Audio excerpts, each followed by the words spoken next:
एक चीज जो बड़ी प्रचलित है वो ये है कि मन को काबू में रखो, कंट्रोल योर माइंड। हैं जी? अब प्रश्न उठता है कि माइंड को कंट्रोल कौन करेगा, नियंत्रण में कौन रखेगा मन को, और मन नियंत्रण में कैसे रहेगा? अब समझिए इस बात को, या तो मन कंट्रोल करेगा अर्थात मन नियंत्रण में लाएगा, या मन नियंत्रित होगा।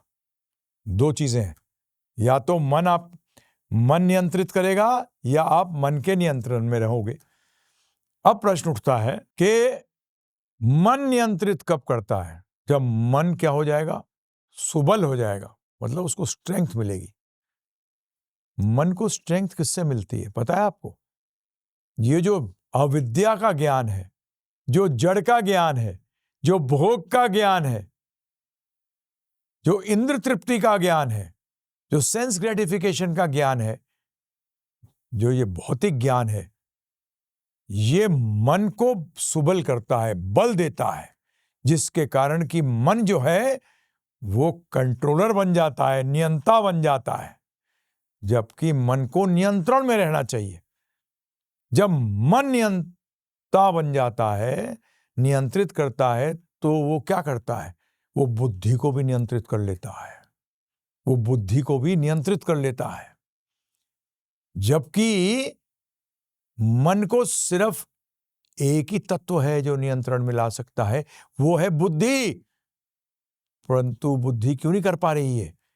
क्योंकि बुद्धि, एक चीज समझिएगा, बुद्धि में जब आप भौतिक ज्ञान का, भौतिक विज्ञान का, जड़ के ज्ञान का, भोग के ज्ञान का क्या पिलाते हो, विज्ञान पिलाते हो, ज्ञान पिलाते हो, तो हकीकत में बुद्धि उससे सुबल बलदार नहीं होती, उससे मन बलदार हो जाता है, बलवान हो जाता है।